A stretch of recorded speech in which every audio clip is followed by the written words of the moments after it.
ኤርትራን ያስደነገጠ የሶማሊያ አቋም፣ አነጋጋሪው የሐሰን ሼክ መሐመድ ንግግር፣ ኢትዮጵያ የባህር በር ማግኘት የምትችልባቸው ዓለም አቀፍ ሕጎች አሉ ሲሉ የሶማሊያ ፕሬዝዳንት ሐሰን ሼክ መሐመድ ኤርትራን ያስደነገጠ ግብፃውያንን ያስገረመ ንግግር አድርገዋል።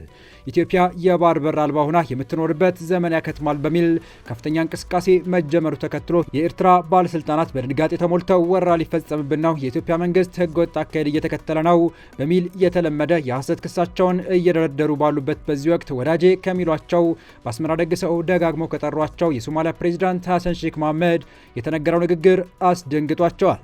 ለመሆኑ ሐሰን ሼክ ይህን ሀሳብ እንዴት አነሱት? ኤርትራስ ክህደት ነው ከጀርባ ተወግቻለሁ ለምናለች? ከወቅታዊ የኢትዮጵያ የባህር በር ጥያቄና ውጥረት ጋር አያይዘን እንመለከተዋለን። አብራችሁን ቆዩ። ታላቅ የኢንቨስትመንት ዕድል፣ የህልሞ ቤት በቦሌ ደንበል። ታዋቂው ቪስኮ ሪል ስቴት ያለቁ ዲፕሎማቲክ አፓርትመንቶችን በሚያስገርም ቅናሽ ይዞ መጥቷል። ሰሚ ፊኒሽድና ሙሉ በሙሉ ያለቁ ፉል ፊኒሽድ አፓርትመንቶችን በአዲስ አበባ መሃል በቦሌ ደንበል የራሱ የሆኑ ዲጂታል ካርታ ያላቸው በጥራት የተሰሩና ሰፊ ክፍሎች ያሏቸው ቤቶች የሆኑ ለውስን ቀናት ብቻ የባል ቅናሽ አዘጋጅተናል። የ153 እና 167 ካሬ ሜትር ቤቶችን በ4.5 ሚሊዮን ብር ቅናሽ 25% ቅድመ ክፍያ በመክፈል የቤት ባለቤት መሆን ይችላሉ። ቀሪውን እስከ 2 ዓመት እየኖሩበት ወይም አከራይተው መክፈል ይችላሉ። ቢኖሩበት በምቾት ቢያከራዩት ለዲፕሎማቶች በዶላር መልሰው ቢሸጡ ደግሞ ከፍተኛ ትርፍ ያገኛሉ። አፓርትመንታችን ሰፊ ሎቢ፣ የቆሻሻ ማስወገጃ ቦታ፣ የደህንነት ካሜራዎች፣ በቂ የመኪና ማቆሚያ እና የመሰብሰቢያ አዳራሽ ያለው ሰፊ ቴራስ ይዟል። የህልሞ ቤት ዛሬውኑ ይጠብቆታል። ለበለጠ መረጃ በ0985 51 8379 ወይም በ0972 46 9774 ይደውሉ። ቪስኮ ሪል ስቴት። የሶማሊያ ፕሬዝዳንት ሐሰን ሼክ መሐመድ ኢትዮጵያ የባህር በር ማግኘት የምትችልባቸው በዓለም አቀፍ ደረጃ ተቀባይነት ያላቸው አማራጮች አሏት በማለት ተናግረዋል። ፕሬዝዳንቱ በሀገራቸውና በቀጠናዊ ጉዳዮች ላይ ከአልአረቢያ ቴሌቪዥን ጋር ባደረጉት ቆይታ የኢትዮጵያን የባህር በር ጥያቄና የታላቁ ህዳሴ ግድብን በተመለከተ ሀሳባቸውን ገልጸዋል። የባህር በር በተለይም ለአንድ ሀገር ኢኮኖሚ እንዲሁም ለጸጥታና ደህንነት ኢትዮጵያ የባህር በር የማግኘት ፍላጎት እንዳላት አንስተዋል። ኢትዮጵያ የባህር በር ለማግኘት የምትችልባቸው በዓለም አቀፍ ደረጃ ተቀባይነት ያላቸው አማራጮች እንዳሏት ነው ፕሬዝዳንቱ ያስገነዘቡት። ፕሬዝዳንት ሐሰን ሼክ መሐመድ ታላቁ የኢትዮጵያ ህዳሴ ግድብ በተመለከተ በሰጡት አስተያየት ግድቡ ከኢትዮጵያ ባሻገር ለቀጠናው ሀገራት ጉልህ አበርክቶ አለው ብለዋል። ይህ ለኤርትራ መንግስት እንደ ክህደት ተቆጥሯል። በተለይም ደግሞ ሶማሊያ ከኢትዮጵያ ጋር በበርበራ ወደብ ምክንያት ሰጣ ገባ ውስጥ በገባችበት ወቅት የሶማሊያ ሉዓላዊነት መከበር አለበት ሲሉ አስመራ ላይ የሴራ ድግስ ደግሰው የግብፁን አልሲሲ ጠርተው የሶማሊያ ሐሰን ሼክ መሐመድ ጋብዘው የብረት ዘንግ ሲሉ የጠሩትን የሶስትዮሽ ግንኙነት ያበሰሩት ኢሳያስ አፈወርቂ በዚህ የሶማሊያ ፕሬዝዳንት ሐሰን ሼክ መሐመድ ንግግር ተደናግጠዋል ነው የተባለው። በተለይም ደግሞ ኤርትራ ኢትዮጵያ ከሶማሊላንድ ጋር ስምምነት ፈጽማለች በተባለ ቅስበት 10,000 ጦር እልካለሁ በማለት የጦር እንቅስቃሴ አድርጋ ነበር። በዚህ ያላበቃቸው ኤርትራ የሶማሊያ ታጣቂዎች እስከ ማሰልጠን ድረስ ደርሳ ነበር። ይህን አክል ለኢትዮጵያ ጥላቻ ያለባት ኤርትራና አገዛዟ በድንገት በሐሰን ሼክ ከጀርባ እንደተወጉ አድርገው መናገር ጀምረዋል። ባሳለፍነው ሳምንት በተካሄደው የግድቡ ምርቃት ላይ የተገኙት ፕሬዝዳንቱ የግድቡ ዓላማ በዋናነት የኤሌክትሪክ ኃይል ማመንጨት መሆኑንም በቃለ ምልልሱ ላይ አንስተዋል። ግድቡ በኢትዮጵያ ኢኮኖሚና ለቀጠናው ሀገራት ከፍተኛ አበርክቶ ይኖራል ያሉት ፕሬዝዳንቱ ኢትዮጵያ ለኬንያ፣ ሱዳንና ጅቡቲ የኤሌክትሪክ ኃይል እያቀረበች መሆኑን ጠቅሰዋል። የኤሌክትሪክ ኃይል ለማንኛውም ልማት መሰረት መሆኑን ገልጸው ከዚህ አንጻር ታላቁ የህዳሴ ግድብ አዎንታዊና እንደ አንድ የመንግስት ፕሮጀክት ስኬታማ መሆኑን አስረድተዋል። ሐሰን ሼክ መሐመድ አሁን በሀገራቸው ያለው የአልሸባብ ስጋት በኢትዮጵያ ወታደራዊ ኃይል ብቻ እንደሚቆምም የኢትዮጵያ የህዳሴ ግድብ ግብፅንና ሱዳን የሚጎዳ ሳይሆን የጋራ ተጠቃሚነት የሚፈጥር መሆኑን የህዳሴ ግድብ ሲመረቅ በተመለከቱት ነገር የተረዱት ይመስላል። ለዚህም ነው የኢትዮጵያ የባህር በር ጥያቄን በህጋዊ መንገድ ምላሽ ሊያገኝ የሚችልበት መንገድ እንዳለ የገለጹት።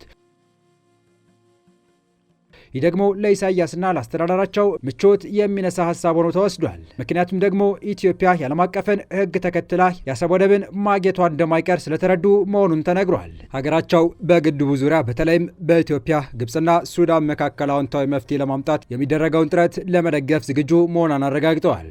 ኢትዮጵያና ሶማሊያ ሰፊ ድንበር የሚጋሩ ሀገራት መሆናቸውን ያነሱት ፕሬዝዳንቱ ኢትዮጵያ በአፍሪካ ህብረት ተልዕኮ ውስጥ በሶማሊያ ሰላም ማስከበር የምታደርገውን ተሳትፎ አውስተዋል።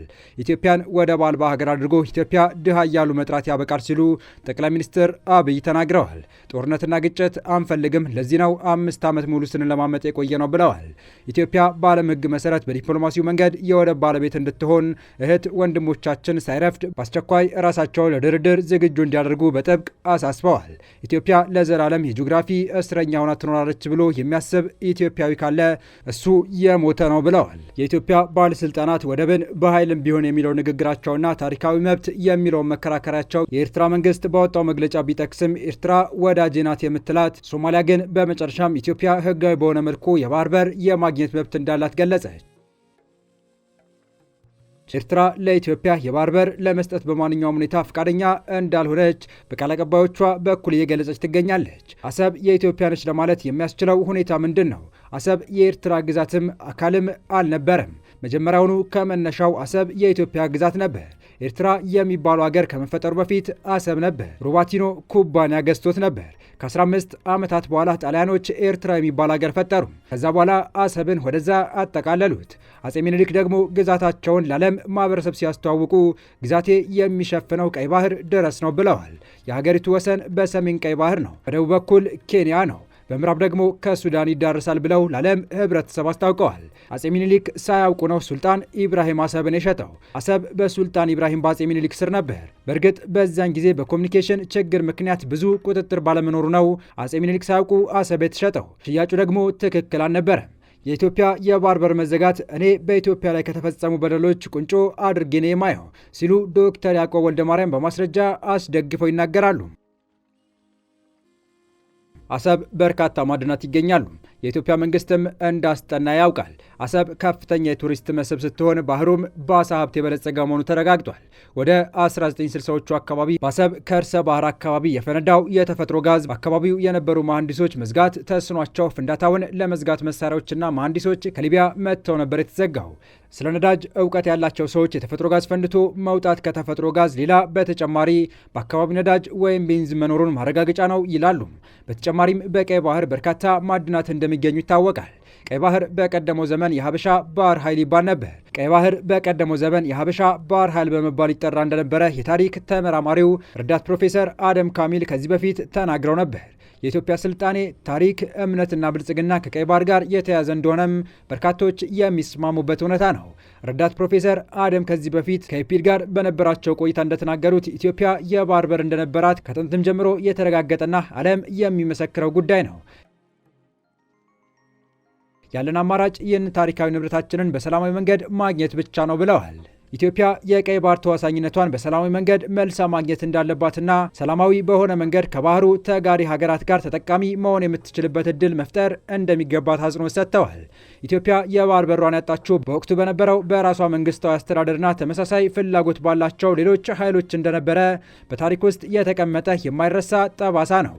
በዚያ የተሳሳተ ውሳኔ ላይ የህዝቦች ይሁንታና የቀኝ ገዢዎችም ጫና ለመኖሩን ማንም የሚያውቀው በኢትዮጵያ ታሪክ ውስጥ ፍጹም የማይዘነጋ ስህተት ሆኖ ያለፈ የወቅቱ የሽግግሩ መንግስት የጭፍን ውሳኔ ነበር። ኢትዮጵያን የሚመራው የወቅቱ መንግስት ሀገሪቱ የባህር በር እንድታጣ ያደረገው ደባና ሴራ ዛሬም ድረስ አስገራሚና አከራካሪ ሆኖ የቀጠለ መሆኑን ይታወቃል። ከኢትዮጵያ የባህር በር ማጣት ጀርባ የራሷ መንግስታዊ አስተዳደርና የኤርትራ ሚና ከፍተኛ እንደነበረ በጊዜው የነበረው ሴራና የደባ ፖለቲካ አካሄድ ጠንቅቀው የሚረዱ ምሁራን ያነሳሉ። በተለይም የግብጾች ሚና ወደኋላ ሄዶ መፈተሽ ቢቻል የተሰራብንን ሸፍጥና የተንኮል አካሄድ በሚገባ መረዳት እንችላለን። ኢትዮጵያ አሰብን ያጣችበት ሁኔታ አነጋጋሪና ምክንያታዊ ያልሆነ ነው ሲሉ አስተያየታቸውን የሚሰጡ የምስራቅ አፍሪካ ተንታኞች በርካቶች ናቸው። ኢትዮጵያ አሁን የ130 ሚሊዮን ዜጎች ሀገር በመሆኗ የባህር በር የማግኘት አስገዳጅ ሁኔታ ውስጥ ገብታለች የሚሉ ጠቅላይ ሚኒስትር አብይ ሰላማዊ በሆነ መንገድ በተለይም በቀይ ባህር በኩል የባህር በር ተጠቃሚ የሚያደርጋትን እድል መፍጠር አለባት ሲሉ በተደጋጋሚ ሲናገሩ ተደምጠዋል። አሁን ደግሞ የሶማሊያ መንግስት ይህ የኢትዮጵያ የባህር በር ጥያቄ ደግፎ ሀሳቡን አንጸባርቋል።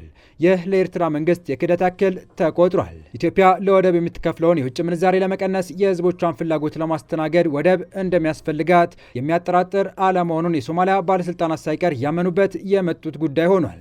ስለሆነም ከጎረቤት ሀገራት ጋር በሰላማዊ መንገድ በመነጋገር የባህር በር ባለቤትነቷን ማረጋገጥ እንደምትችል የሶማሊያ ፕሬዚዳንት ሀሰን ሼክ መሐመድ ተናግረዋል።